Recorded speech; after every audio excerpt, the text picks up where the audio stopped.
جیسے ایک اللہ والے کا واقعہ ہے نا، لوگوں سے تنگ آ کے جنگل بھاگ گئے، لوگوں کی بھیڑ لگی رہتی تھی، پریشان ہو گئے جنگل میں تنے تنا، اب لوگ وہاں بھی ایک ایک کر کے پہنچ گئے، بھیڑ لگ گئی، اب اللہ سے مدد مانگی، اللہ میری جان چھوڑائے، کدھر میں ان لوگوں میں پھنس گیا، موقع ہی نہیں مل رہا مطلب خلوت کا اور یہ سب.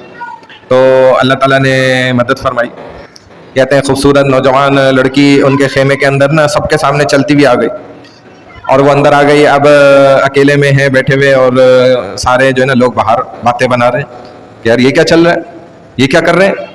چنانچہ تھوڑی دیر بعد اس حالت میں باہر آئے جیسے غسل کر کے بندہ نکلتا ہے نا، تو اب لوگ جو ہے نا تھو تھو کر کے چلے گئے سارے. ایک بندہ بیٹھا ہوا ہے، اب اس کو دیکھ رہے ہیں، بھائی تم کیوں نہیں گئے، تم نے نہیں دیکھا کیا ہوا ہے؟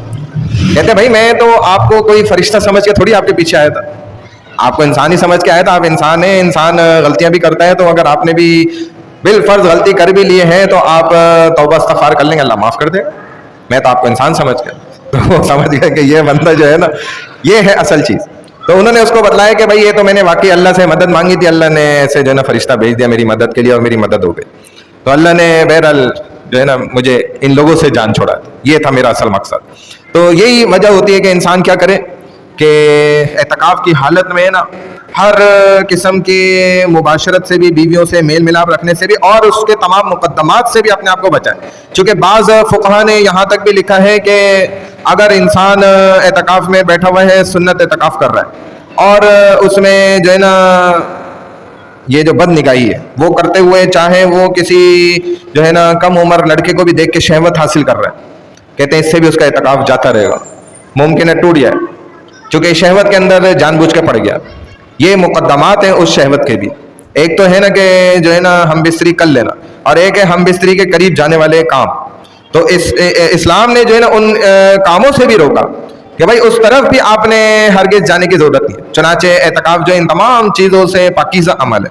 تو اللہ نے فرمایا تلک حدود اللہ فلا تقربوها، یہ تمام حدود اللہ کی ہیں، لہذا اللہ کی حدوں کے قریب نہ جاؤ.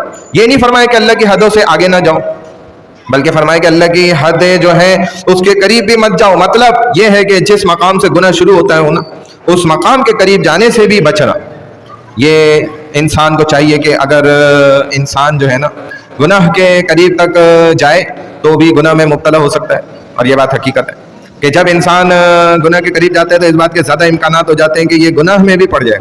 چنانچہ ایسے لوگ ہیں بعض کہ وہ اس لیے گناہ میں مبتلا ہو جاتے ہیں کہ وہ جواز کی آخری حد تلاش کر رہے ہوتے ہیں. اور حضور صلی اللہ علیہ وسلم نے فرمایا کہ لکل ملک حمن، لکل ملک حمن، کہ ہر بادشاہ کی کوئی نہ کوئی باڑ ہوتی ہے، اور اللہ کی جو باڑ ہے نا اس کا پھر یہاں پہ ذکر کیا ہے اس حدیث کے اندر کہ کوئی چراگاہ ہوتی ہے ہر بادشاہ کی جو وہ اپنے لیے مخصوص کر لیتا ہے. الا ان حم اللہ محارمہ، اور سے سن لو کہ اللہ کی جو چراگاہ ہے حرام چیزیں ہیں جن کو اللہ نے حرام قرار دیا ہے.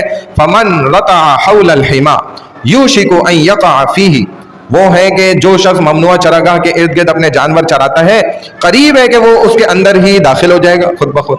اسی لیے اللہ کی جو حرام اور ممنوع چراگاہیں جو حدود ہیں اس کے قریب بھی جانے کی ضرورت نہیں ہے، ورنہ کیا ہوگا کہ غلطی سے انسان اس میں خود چرنا شروع کر دے گا. اور یہ ہوتا ہے کہ بری صحبت میں اچھی صحبت والا انسان بھی بیٹھ جائے نا، آخر کار وہ کیا ہو جاتا ہے، برا ہو جاتا ہے. کیا اس نے دوسروں کو ٹھیک کرنا تھا، وہ تو خود ویسا بن جاتا ہے بیچارہ.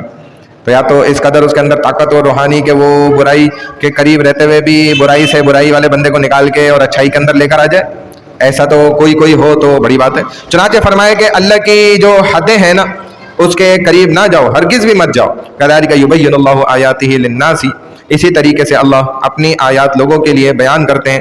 لعلہم یتقون، تاکہ وہ پرہیزگار بن جائیں. ولا تأکلوا اموالکم بینکم بالباطل، اور آپس میں ایک دوسرے کے مال کو ناجائز طور پر مت کھاؤ. کیا مطلب؟ ناجائز طور پر مت اڑاؤ. یہ بات دیکھیں یہاں پر ذکر اللہ سبحانہ وتعالیٰ کر رہے ہیں کہ روزوں کا یہاں یہ حکم دیا، مطلب کہ روزے کی وجہ سے انسان کے اندر ضبط نفس کی ایک صفت پیدا ہو جاتی ہے. ضبط نفس کیا ہے کہ برداشت کی صفت آ جاتی ہے. روزہ یہی تو انسان کو سکھاتا ہے کہ جب اللہ کا حکم آ گیا تو اب قوت بازو سے کمایا ہوا حلال مال بھی جو ہے نا انسان اس کو نہیں کھاتا ہوتا. حالانکہ اس نے اپنے قوت بازو سے حلال مال کمایا لیکن روزے کی حالت میں وہ بھی نہیں کھاتا.